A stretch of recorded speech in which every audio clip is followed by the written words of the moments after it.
Better do you feel going into year two as opposed to year one, and how much have you changed as a coach over the last 12 months?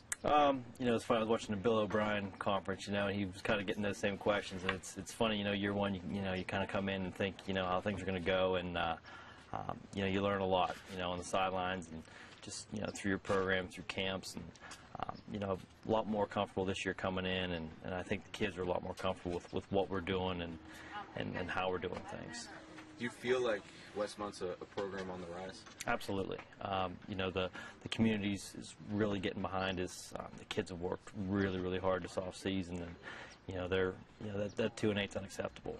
And the kids are behind it. Did you think that you guys were better than 2-8 though? I mean, 2-8 on paper, yeah, it looks terrible. But did you think your guys played with more heart than in previous years, and that their record just didn't indicate that?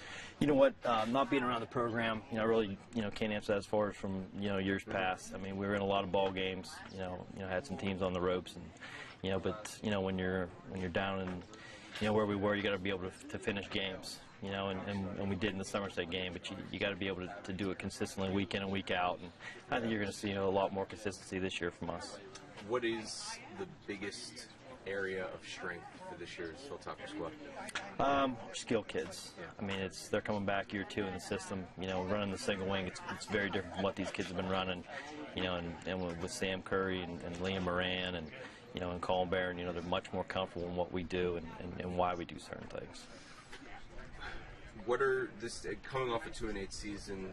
How do the goals change? Do they change? And what are your expectations of this team? Our goals haven't changed. We want to make the playoffs. And for us, I know it's a lofty goal, but that's what we're aiming for. And these kids have known since the season's ended that that's our goal, and that's what we're going for. You guys in AA?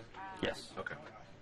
All right. Anything else that you personally want to add just about, getting out here and training camp being 10 days away and finally being able to get this thing started? Yeah, it's kind of hard to believe. Next week's the heat acclimation drills, and I know all the coaches are kind of ready to go, and the kids have, had enough of the weight room and running and working out, and they're certainly ready to get the pads on and get after it. Last question, which I just wanted to ask you about, which dealt with the Laurel Highlands and handicapping it, if you will. Your thoughts just about this league this year and how it's different than if it's different than years past in terms of the teams to watch.